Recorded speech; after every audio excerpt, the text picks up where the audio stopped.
हरि ओम हरि ओम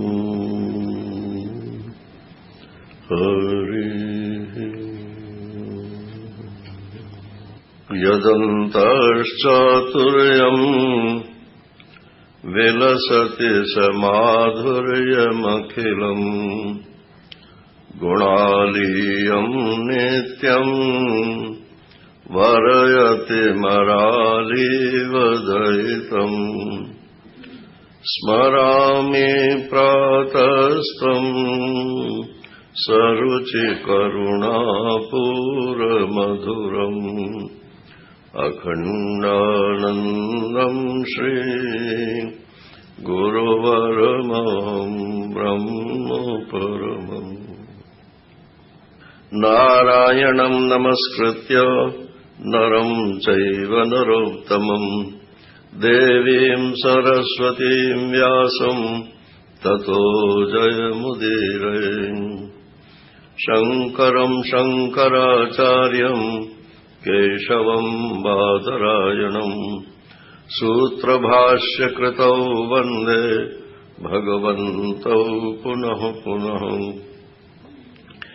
ईश्वरो गुरुरात्मेति मूर्तिभेदविभागिने व्योमवद्व्याप्तदेहाय दक्षिणामूर्तये नमः कृष्णाय वासुदेवाय हरये परमात्मने प्रणतक्लेशनाशाय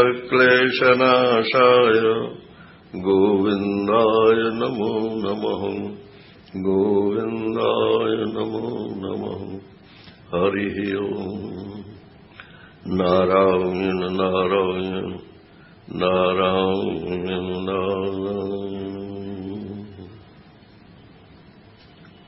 आत्मा को पहचानने के लिए भगवान शंकराचार्य ने विवेक चूड़ामणि में कल 3 शरीरों का उत्थापना की। स्थूल शरीर, सूक्ष्म शरीर और कारण शरीर। पंचीकृत महाभूत अर्थात 5 तत्व जब आपस में मिलकर के स्थूल हो जाते हैं तो उनसे हमारे ये स्थूल शरीर बनते हैं। ये कर्म फल का भोग करने के लिए जीव ने अपने ओर इसको चिपटा रखा है, इसको लिए ही घूमता है। नारायण कब शुरू हुआ? माता के गर्भ में जब आए तब से तो बनना शुरू हुआ। नारायण और बन के बाहर निकल आया, फिर बढ़ता गया, फिर स्थिर हो गया, फिर घटना शुरू हो गया। अब कब तक चलेगा? सबकी क्लॉक अलग अलग चल रही है। जिस दिन वो टिक टिक खत्म हो जाएगी ये लीला समाप्त हो जाएगी। सूक्ष्म शरीर में अपंचीकृत पंचमहाभूत, पंचभूत तो वही है लेकिन वो आपस में मिले नहीं है, अलग अलग है, इसलिए उसका नाम अपंचीकृत है, माने 5 अलग अलग है, मिले नहीं है। जैसे आंख बन गई तो ये अकेली रूप शक्ति से बनी, तेज से। कान अकेले आकाश से बना, नाक अकेले पृथ्वी से बनी, त्वचा अकेले वायु से बनी, रसना अकेले जल से बनी। और सब मिलकर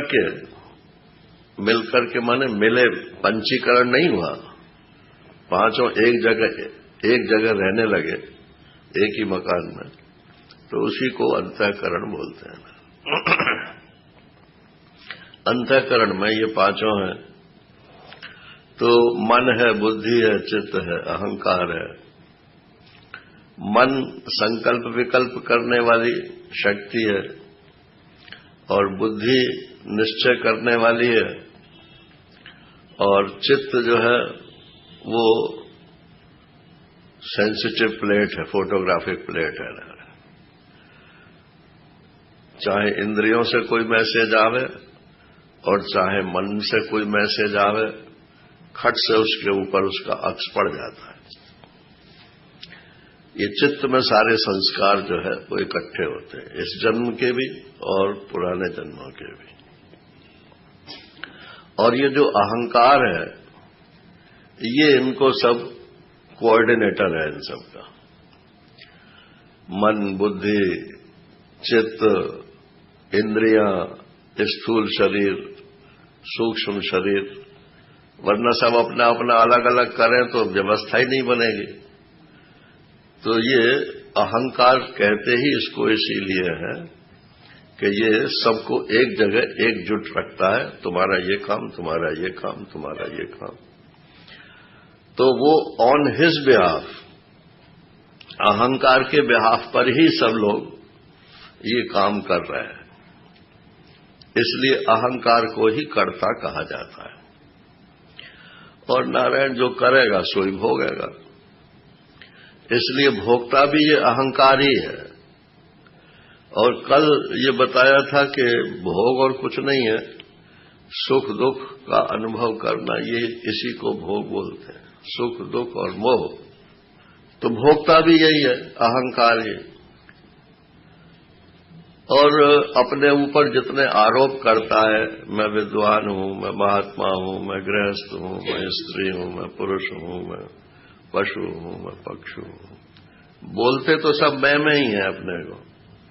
माने अहंकारी शब्द मैं के रूप से बोल रहा है, लेकिन सबके अर्थ अलग अलग है। तो ये अहंकार ही का खेल चलता है सारा का सारा। और समस्या ये है कि इसी अहंकार को हम अपना स्वरूप मानते हैं, जबकि ये तो मैनेजर है ना, शरीर बना है इसलिए इसमें एक मैनेजर की आवश्यकता है। तो इसका मालिक कौन है? जो इसका मालिक है, जैसे एक हमारे मकान है ना शहरों में, तो एक एक मकान के एक एक मालिक। लेकिन कल को कोई कानून पास कर दे सरकार, कम्युनिस्ट गवर्नमेंट आ जाए, बोले किसी की कोई प्राइवेट प्रॉपर्टी नहीं है, सब देश की है। तो ये जो भगवान है, ये तो उस टाइप के हैं, वो कहते हैं सब मेरी प्रॉपर्टी है, लेकिन वो अभिमानी किसी के नहीं बनते। बस भगवान में और कम्युनिस्ट सरकार में इतना ही फर्क है। और ये एक एक मकान के जो मालिक बने बैठे हैं, हम और आप, ये सब अभिमानी बने बैठे हैं, ये मेरा, ये मेरा, ये मेरा, ये मेरा। तो इस आत्मा को हमें समझना है, जो सब शरीरों का स्वामी है, एक ही शरीर का नहीं, सब शरीरों का जो स्वामी है। और जब सबका स्वामी है तो एक का भी वही स्वामी है। तो हमारे इस शरीर का स्वामी कौन है? तो बोले जो सबका स्वामी है वही इस शरीर का भी स्वामी है। अब थोड़ा सा दूसरे कारण शरीर की ओर चल रहे हैं ना, तो थोड़े दूसरे ढंग से विचार प्रारंभ करते हैं। कल आपको ये बताया था कि पंचीकृत महाभूत माने मैटर, स्थूल पदार्थ, और अपंचीकृत पदार्थ माने एनर्जी, शक्ति। और आजकल तो ये कॉमन साइंस की बात है कि energy and matter are inter convertible.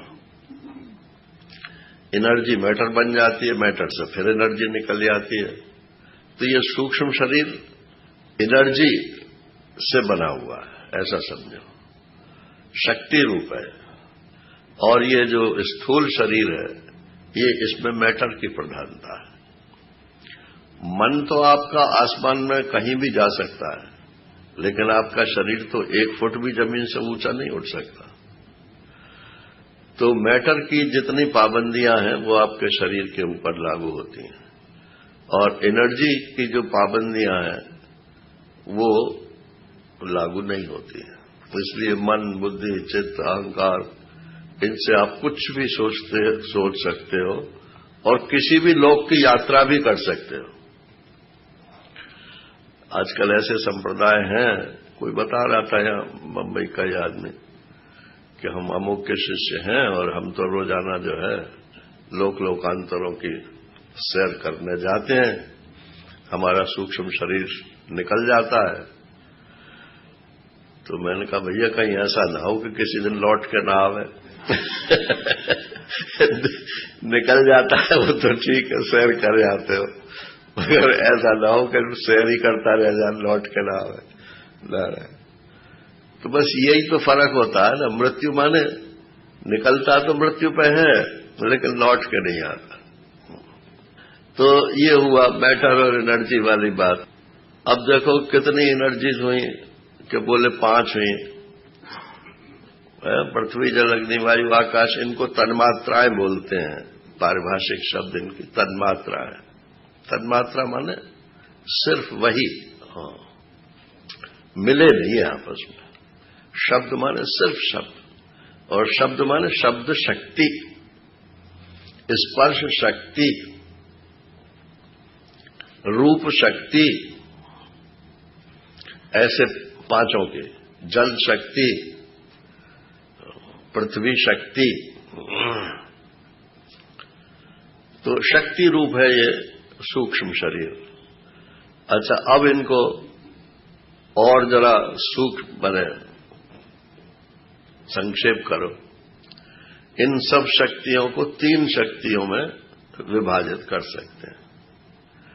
उन शक्तियों को बोलते हैं सत्वगुण, रजोगुण और तमोगुण। सत्वगुण माने ज्ञान शक्ति, और रजोगुण माने क्रिया शक्ति, और तमोगुण माने पदार्थ शक्ति। तो स्थूल पदार्थों में जितनी शक्तियां हैं, और गैस भी पदार्थ ही है, तो गैस में भी वो स्थूल तो नहीं है लेकिन शक्ति तो उसमें भी है। तो ये सत्वगुण, रजोगुण और तमोगुण, ये सृष्टि की 3 मूलभूत शक्तियां हैं, ज्ञानात्मक, क्रियात्मक और पदार्थ, इनर्शिया बोलते हैं इसे, पदार्थात्मक। अच्छा जी, अब और संक्षेप करो तो बोले एक शक्ति मान लो, 3 का 1 में कर लो। उस एक शक्ति को क्या बोलते हैं? माया या प्रकृति। तो ये अगर माया कह दो तो सत्वगुण, रजोगुण, तमोगुण ये भी तीनों आ गई, 5 तन्मात्राएं भी आ गई, और फिर स्थूल पदार्थों की जितनी शक्तियां हो सकती हैं वो सब आ गई। तो देखो, 1 से हुए 3, 3 से हुए 5, 5 से हुए 25, और 25 से हुए अनंत। तो ये अनंत शक्तियों का विस्तार जो है, ये उस एक माया शक्ति का ही विस्तार हो रहा है। ये शक्ति की व्याख्या हुई। तो कैप्सुलाइज्ड फॉर्म जो है शक्ति का, उसको कारण शरीर बोलते हैं। जैसे शक्ति का मान लो कोई कैप्सूल बना दे और वो कैप्सूल हमारे शरीर में डाल दिया, अब जब तक कि उसकी सारी शक्ति खत्म नहीं हो जाएगी तब तक वो ये शरीर सब स्थूल भी काम करता रहेगा, सूक्ष्म भी काम करता रहेगा। इसी को कारण शरीर बोलते हैं। कारण माने जिसके कारण, जिसकी वजह से सूक्ष्म शरीर बना, फिर स्थूल शरीर बना। अब ये दोनों काम कर रहे हैं। किसी का 100 वर्ष तक काम करेगा, किसी का 150 वर्ष तक काम करेगा। मैं समझता हूं अभी 150 से ऊपर तो किसी की आयु हुई नहीं है। पहले तो ऋषियों की सुनते हैं, हजारों सैकड़ों वर्ष की आयु होती थी। तो ये कैप्सूल के ऊपर है ना, इसको बोलते हैं कारण शरीर। अब इसको, ये तो मैंने आपको इंट्रोडक्शन साधारणतः बोल दिखा दिया। अब विवेक चूड़ामणि के शब्दों में बोलते हैं। अव्यक्त नामनी परमेश शक्ति रनाद्य विद्या त्रिगुणात्मिका पराम कार्यानुमेया सुधियैव माया यया जगत सर्वमिदं प्रसूयते। इस एक शक्ति जो है इसी को माया बोलते हैं, इसी को अव्यक्त बोलते हैं। ये माया शब्द असल में थोड़ी भ्रामक भी है, क्योंकि माया शब्द का प्रयोग करते तो सब दर्शन है, वैष्णव दर्शन भी सब माया का प्रयोग करते हैं, और सांख्य दर्शन माया शब्द का प्रयोग नहीं करती, लेकिन प्रकृति कहती है। आजकल के भौतिकवादी प्रकृति बोलते हैं, तो भौतिकवादियों की जो प्रकृति है और सांख्यों की जो प्रकृति है वो करीब करीब एक सी है, दोनों जड़ प्रकृतियां हैं। और वेदांती प्रकृति नहीं बोलते हैं, वेदांती माया तो बोलते हैं, लेकिन उसको जड़ नहीं मानते, चेतनाश्रित दृश्य रूप मानते हैं। और सांख्य जो है वो उसको स्वतंत्र, चेतन से स्वतंत्र और जड़ मानता है। और वैष्णव दर्शन जो है वो ईश्वर से अभिन्न रूप से उसको मानते हैं। बिना माया का, बिना शक्ति का कोई ईश्वर नहीं होता, अलग भी नहीं हो सकती शक्ति उसकी। मैंने इसीलिए अब लौकिक उदाहरण में बता रहा हूं आपको। ये गृहस्थाश्रम माने माया शक्ति और पुरुष शक्ति, ज्ञान शक्ति, दोनों मिलकर के गृहस्थाश्रम। फिर बोले कि अब सब काम हमारे खत्म हो गए, अब इसमें आ जाओ वानप्रस्थ में। तो वानप्रस्थ में क्या है कि भाई पति पत्नी साथ रहना चाहें तो रह भी सकते हैं, और न रहना चाहें तो पत्नी अपने बच्चों के साथ रहे और पति अपना अलग रहे। माने माया का और चेतन इनका अलगाव प्रारंभ हो गया। अब बोले सन्यास ले लो, तो प्रकृति बिल्कुल अलग हो गई, माया बिल्कुल अलग हो गई, और चैतन्य जो है ये बिल्कुल अलग हो गया। वैष्णवों में इसीलिए विरक्त तो है, लेकिन ये सन्यास की विधा वहां नहीं है। ये अद्वैत वेदांतियों के दर्शन के हिसाब से ही सन्यास की विधा है। जब एक चैतन्य ही है और माया उसमें मिथ्या कल्पित है, तो उसका त्याग क्यों नहीं किया जा सकता। इसी आधार के ऊपर ये वर्ण और आश्रमों की व्यवस्था की गई। तो अव्यक्त भी बोलते हैं इसको, क्योंकि सब सारी सृष्टि का बीज जो है वो दिखाई नहीं पड़ता है, लेकिन रहता है माया में। और परमेश शक्ति ईश्वर की यही शक्ति है जिससे सारी सृष्टि होती है। और अनादि अविद्या, इसको अविद्या भी बोलते हैं।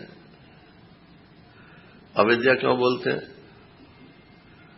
अविद्या माने होता है जिसको आप जाने नहीं। अच्छा, माया देखी है किसी ने? आज तक किसी ने नहीं देखी ना।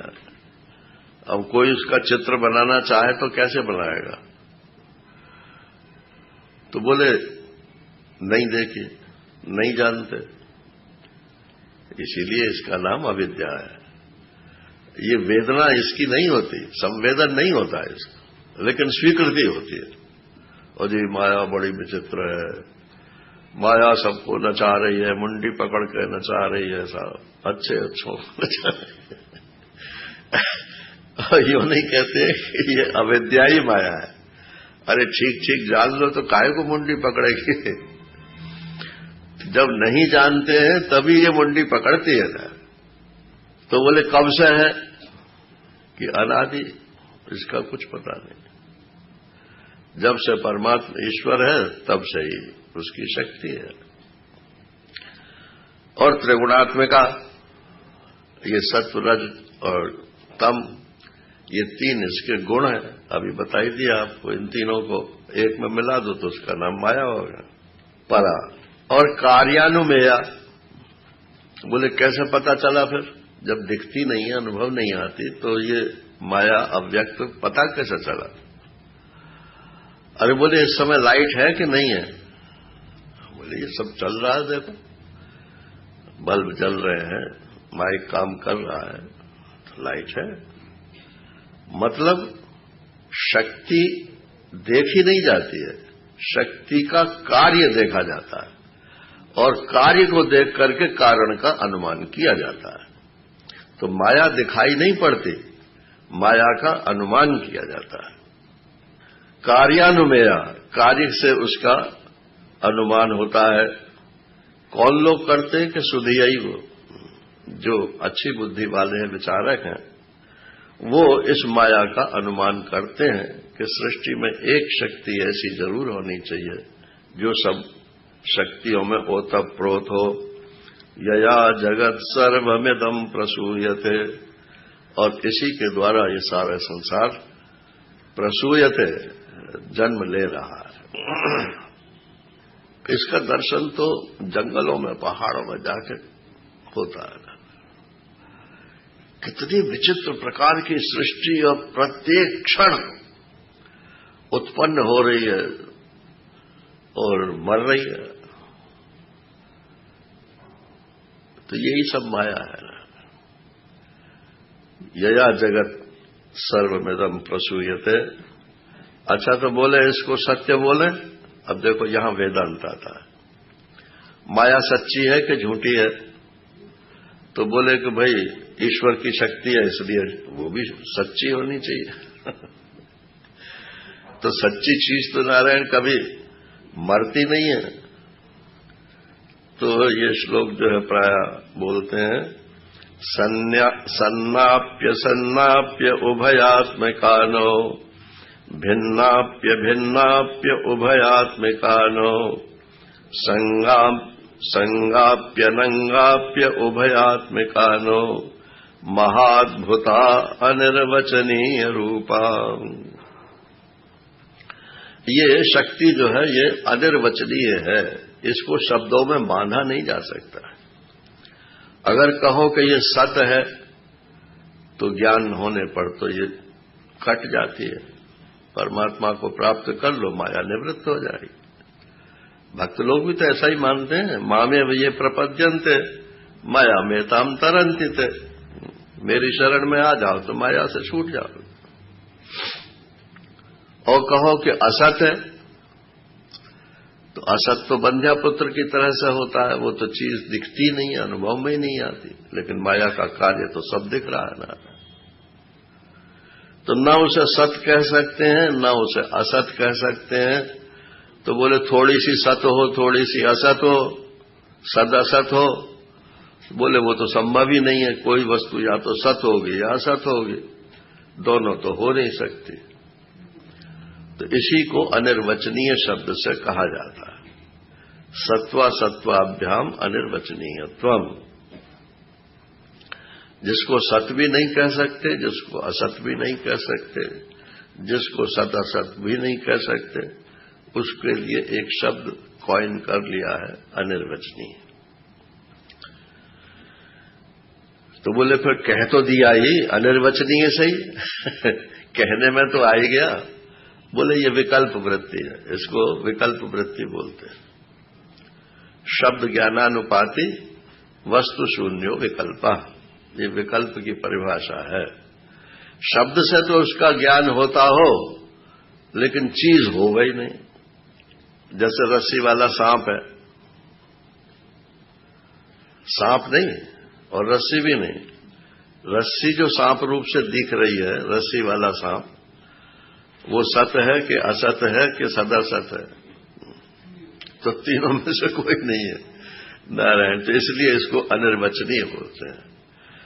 इसी प्रकार से न उसे चैतन्य से भिन्न कह सकते हैं, न अभिन्न कह सकते हैं, न भिन्ना भिन्न कह सकते हैं, और न उसका कोई हिस्से हैं, अवयव है, न वो निरवयव है, और न थोड़े अवयव हों, थोड़े बिना अवयव के हों, वो भी नहीं है। महाअद्भुता, बहुत अद्भुत है ये माया और अनिर्वचनीय रूपा। ऐसी माया, ऐसी अव्यक्त, ऐसी प्रकृति, ये सारी सृष्टि में तो फैली हुई है और हमारे शरीर में कारण शरीर के रूप में उपस्थित है। मैंने बात ये बतानी है। तो इसलिए कारण शरीर को नष्ट करना कोई खालाजी का घर नहीं है। ये वेदांत को कठिन कठिन बोलते हैं ना, तो ठीक है, कठिन है, मानते हैं, लेकिन कठिनाई भी तो मनुष्य के ही लिए है ना। और मनुष्य से ऊपर तो कोई प्राणी है नहीं, देवताओं के भी बस की बात नहीं है, वो तो भोग शरीर है। और मनुष्य से नीचे जितने शरीर हैं वो भी सब भोग शरीर हैं। मनुष्य के ही लिए है कि ये इसमें मोक्ष प्राप्त कर सकता है। तो इसलिए कठिन होने पर भी, अरे हिमालय पर्वत पर चढ़ना कठिन है, लेकिन मनुष्य चढ़ते तो हैं ही ना, भले ही दो चार ही चढ़ते हो। मनुष्याणाम सहस्रेषु कश्चित् यतति सिद्धये यततामपि सिद्धानाम कश्चिन् माम वेत्ति तत्वतः। पहुंचते भी हैं लोग। तो ये कारण शरीर, यद्यपि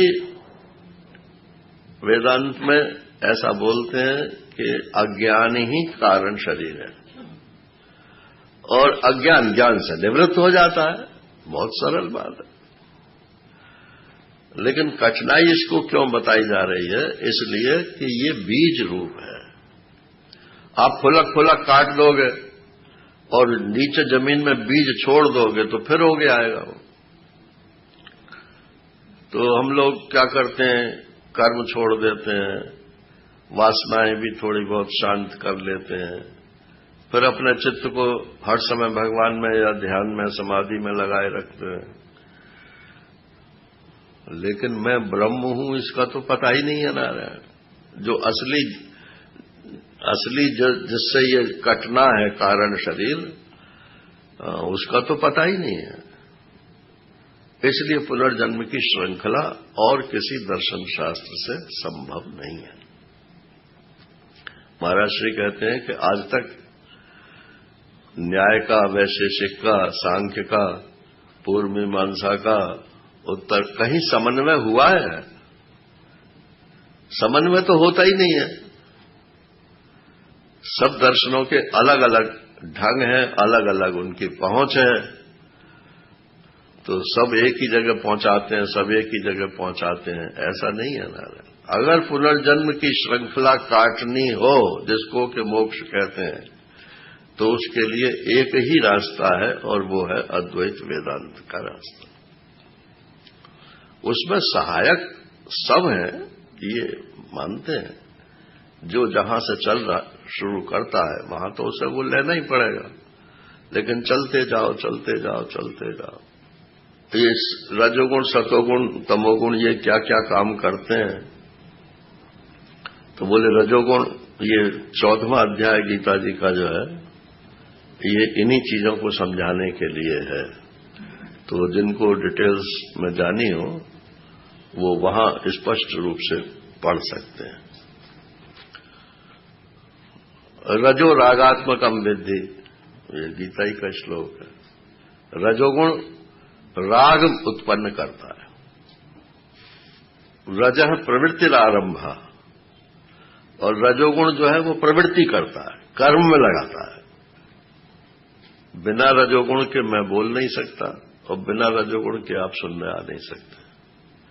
तो रजोगुण से उठने का तरीका भी यही है कि रजोगुण से सत्वगुण की बात बोलो और सत्वगुण में जिससे बढ़े ऐसा कर्म करो, तो रजोगुण ढीला पड़ जाएगा। और तमोगुण जो है ये आवरण करता है। अब जैसे हम बात बात में झूठ बोल देते हैं, क्यों बोलते हैं? इसलिए कि हम कुछ छिपाना चाहते हैं। झूठ बोलने का और कोई कारण नहीं है। कोई ऐसी बात है जो हम प्रकट नहीं करना चाहते। ये छिपाना जो है, इसी को आवरण बोलते। ये तमोगुण है ना। तो उस समय तो हमें लगता है कि हमने अपनी बात बना ली, लेकिन तमोगुण के चक्कर में तो आ गया। तो तमोगुण की शक्ति है आवरण की, और रजोगुण की शक्ति है विक्षेप, बाहर निकलो, अपने से बाहर निकलो। और सत्वगुण की शक्ति है ज्ञान। जैसे मान लो 25 वर्ष तक बच्चों को पढ़ना चाहिए, तो ये सत्वगुण है कि रजोगुण है कि तमोगुण है? तो बोले रजोगुण भी है और तमोगुण भी है, क्योंकि क्या पढ़ते हैं ये कुछ पता थोड़ी है किसी को। तो अच्छी अच्छी बातें पढ़ें, मतलब साइंस पढ़े मान लो, तो रजोगुण तो है वो, लेकिन उसका उपयोग भी सत्वगुण में हो सकता है बाद में। ये तो सब तैयारी की है। अच्छा, फिर उसके बाद में फिर 25 वर्ष लगा, फिर भी तीनों ये चलेंगे। तमोगुण से बच के रहना चाहिए और अति रजोगुण से बच के रहना चाहिए, क्योंकि ये लोभ जो है ये बहुत से पाप कराता है। ये रजोगुण से उत्पन्न होता है। ज्यादा काम करोगे तो शरीर खराब करोगे, ज्यादा भोग विलास में रहोगे तो इंद्रियों की और मन की शक्ति क्षीण हो जाएंगी। और सत्वगुण जो है वो हल्का बनाता है। ये जैसे ऊंचा उठना हो तो शरीर को हल्का करना पड़ेगा ना, तो ऐसे ही बुद्धि जो है, यदि उड़ान भरने की इच्छा हो उसकी, तो बुद्धि को हल्का करना पड़ेगा। ये कर्म का मल नीचे खींचता है, रजोगुण का मल उसमें विचलन पैदा करता है, और सत्वगुण हल्का फुल्का होकर के ऊपर सूक्ष्म से सूक्ष्म विचार। ताज्जुब होता है जब हम लोग शंकराचार्य भगवान के ग्रंथों को पढ़ते हैं, अभी तक तो इतना सूक्ष्म विचारक कोई हुआ नहीं। अभी तो लोग समझ भी नहीं पा रहे कि शंकराचार्य का वास्तव में मंतव्य था क्या। इतनी सूक्ष्म स्थिति में उन्होंने बैठ के ये बातें लिखी। तो ये रजोगुण तमोगुण सत्वगुण की शक्तियां जो हैं, ये कारण शरीर में रहती हैं, और इसका अनुभव जो होता है वो सुषुप्ति में होता है।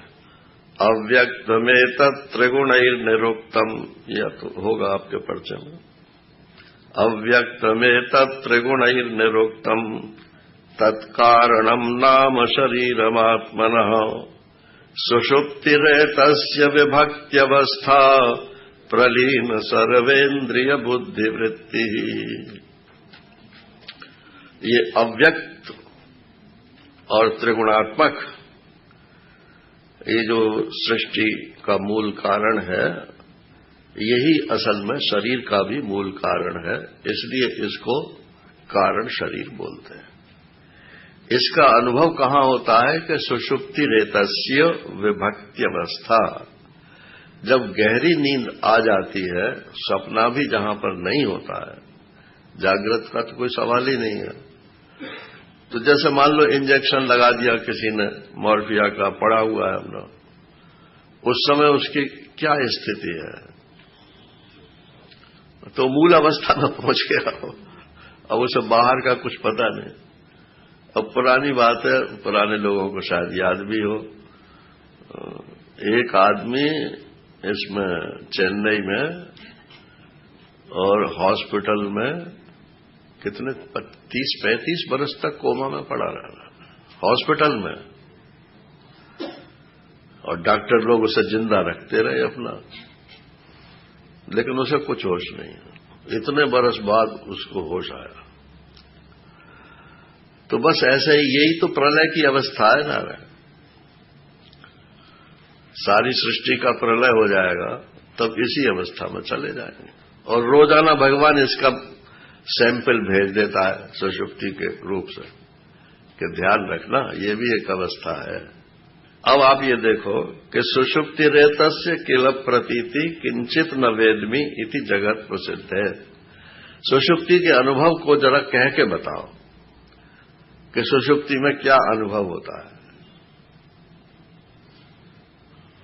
मुझे कुछ पता नहीं है, बस माने घोर अज्ञान की अवस्था है। लेकिन नारायण कितना भी घोर अज्ञान हो, ये आत्मदेव तो कभी नष्ट नहीं होते। सुषुप्ति में हम मर जाते हैं क्या? हमसे मतलब ये व्यक्ति मत समझ लेना, आत्मा के लिए कह रहा हूं। व्यक्ति तो एक तरह से मरे ही बराबर है, और आत्मदेव अगर वहां न रहते तो मुझे तो कुछ भी पता ही नहीं है। ये कैसे पता चलता? सामान्य ज्ञान तो है ना, वहां सामान्य ज्ञान का लोप नहीं होता है, इसीलिए आत्मा के स्वरूप को ज्ञान बताया है। विशेष ज्ञान होना ये आत्मा का लक्षण नहीं है। विशेष ज्ञान तो बुद्धि विशेष को साथ में लेकर के होता है, और जो आत्मा का स्वरूप ज्ञान है वो सामान्य ज्ञान है। जैसे सूर्य का जो प्रकाश है ये सामान्य है कि विशेष है? तो बोले ये तो सामान्य है, इसमें बैठ के चाहे आप वेदांत सुनो, पढ़ो, स्वाध्याय करो, और चाहे इसमें बैठ कर कोई गलत से गलत काम करो। प्रकाश तो किसी से कुछ कहता नहीं है। प्रकाश में कोई विशेषता उत्पन्न नहीं होती। प्रकाश जो है वो विशेष को भी प्रकाशित करता है और सामान्य को भी प्रकाशित। तो जो सब विशेषों को प्रकाशित करता है उसी को सामान्य बोलते हैं। देखो जैसे हम लोग सब मनुष्य बैठे हैं, सब मनुष्य हैं, तो ये मनुष्यता जो है ये सामान्य है कि विशेष है? ये सामान्य हो गए। अब बोले इसमें इतने पुरुष हैं, इतने स्त्रियां हैं, ये क्या हुए? ये विशेष हो गए। लेकिन जितने पुरुष और जितनी स्त्रियां हैं सब में मनुष्यता है, तो सब विशेषों में एक सामान्य रहता है। अच्छा, पशुओं में चलो अब तो मनुष्यों से तो अलग हो गए, तो एक सामान्य हो गया मनुष्यों का और एक सामान्य हो गया पशुओं का। लेकिन दोनों में भी फिर एक और सामान्य है, पंचभूत समझ लो, पंचभूतों का सामान्य है। तो एक सामान्य वो हो गया। अब पंचभूत भी 5 हैं, तो ये भी विशेष हो गए। इनमें जो एक सत्ता ओतप्रोत है वो सामान्य हो गई।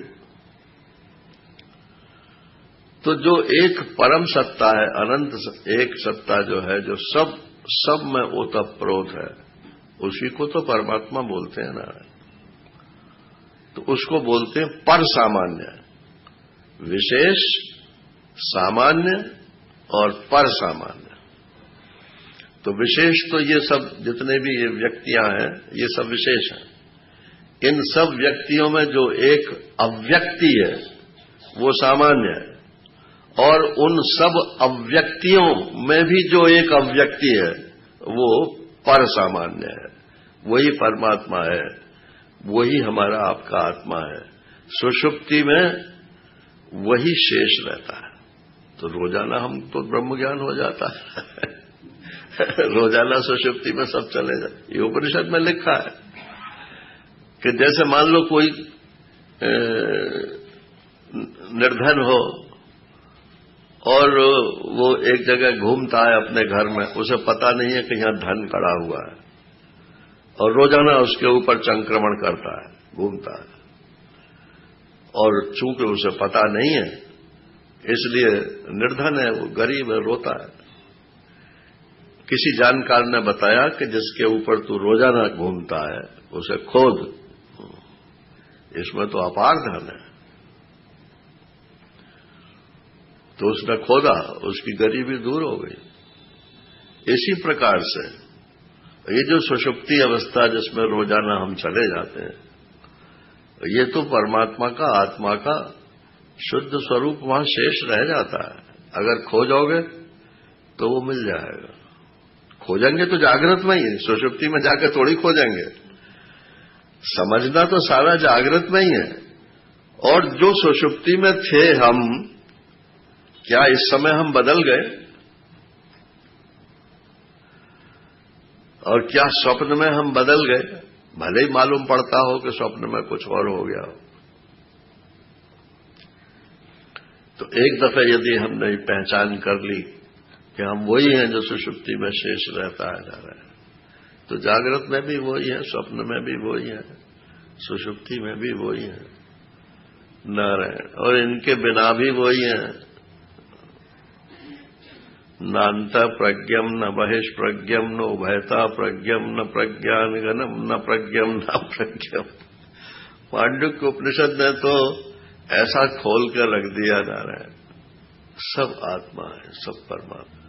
बोले अच्छा चलो, ये तो अवस्थाओं का वर्णन भी हो गया, जागृत स्वप्न सुषुप्ति, और शरीरों का भी अनुभव हो गया, स्थूल सूक्ष्म और कारण।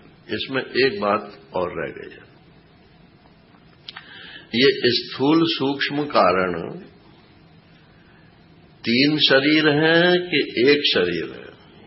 नहीं, शरीर तो आत्मा के है ना, अवस्था 3 है। चलो यही समझ लो। प्रश्न मेरा ये है कि ये 3 अवस्थाएं हैं कि एक ही अवस्था है? तो नारायण, 3 तो तब होते हैं जब तीनों को तुम एक साथ देखो। 1 2 3। जब जागृत होती है तो स्वप्न और सुषुप्ति नहीं होती, जब स्वप्न होता है तो जागृत और सुषुप्ति नहीं होती, और जब सुषुप्ति होती है तो जागृत स्वप्न नहीं होता है। एक दफे में एक ही अवस्था होती है ना, तो उसे 3 कैसे कह रहे हो? 3 दफे में आपने अनुभव किया है, तो असल में ये अवस्थाएं जो हैं ये आत्मा में है ही नहीं। आप हर दफे आत्मा ही का अनुभव करते हो और उसका नाम अलग अलग रख लेते हो। जागृत में भी आप आत्मा का ही अनुभव कर रहे हो, नाम रख लिया आपने कि जागृत अवस्था है, अपने को भूल गए। अच्छा, ये मतलब ये टिटबिट्स जो है ना, ये अनुभव की कक्षा में काम आएंगे, अभी प्रक्रिया में तो इतने काम नहीं आएंगे। अब चलो आत्मा की बात करते हैं। अस्ति कश्चित् स्वयं नित्यम अहम प्रत्यय लंबन अवस्थात्रय साक्षी सन पंचकोश विलक्षण। अस्ति कश्चित् स्वयं नित्यम अहम प्रत्यय लंबन। एक, मान लो आपको गंगोत्री पहुंचना है, तो कैसे पहुंचोगे? बोले गंगा जी जिधर से आ रही हैं उसके साथ साथ चलते चले जाओ। तो बीच में जंगल पहाड़ दुनिया भर के लागने पड़ेंगे, वो बात दूसरी रही, लेकिन गंगोत्री तो पहुंच जाओगे ना। और हवाई जहाज से जाओ मान लो, तो आपका नेविगेटर जो है वो होशियार होना चाहिए। पहुंचाना हो गंगोत्री और पहुंचाने के लिए दूसरी जगह, बोले यही गंगोत्री है, नारायण। लेकिन अगर धारा को पकड़ोगे तो निश्चित रूप से गंगोत्री पहुंचेंगे। तो ये एक धारा बह रही है आत्मा की।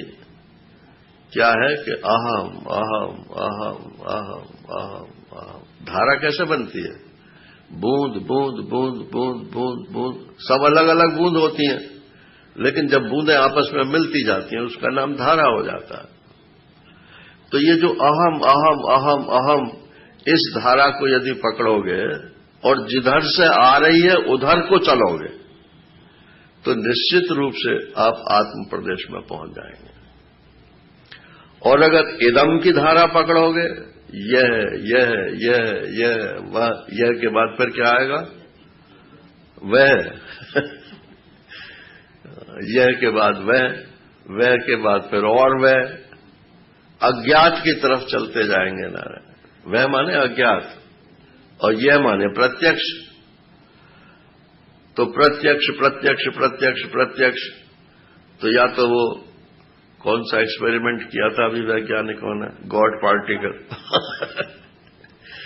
या तो उसके भीतर घुसना पड़ेगा नारायण, और या तो फिर अज्ञात में चले जाओगे वह।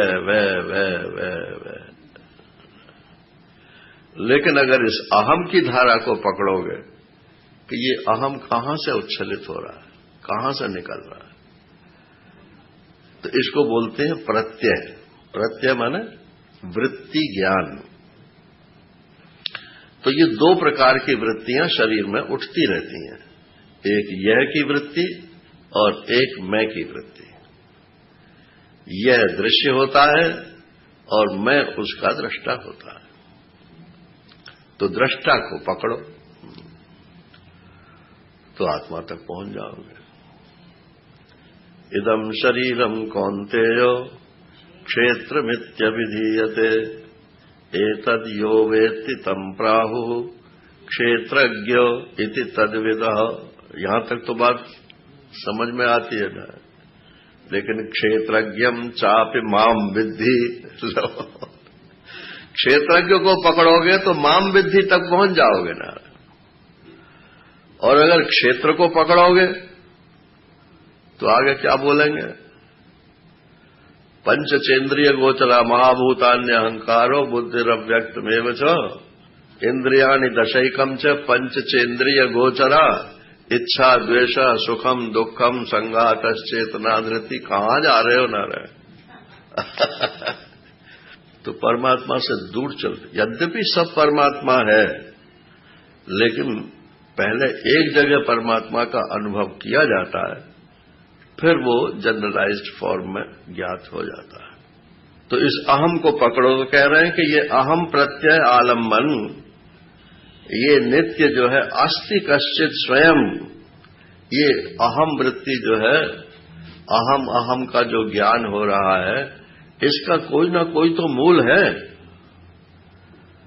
और जो मूल है वही अवस्थात्रय साक्षी है। जागृत को भी उसी ने देखा, स्वप्न को भी उसी ने देखा, और सुषुप्ति के अज्ञान को भी उसने ही देखा।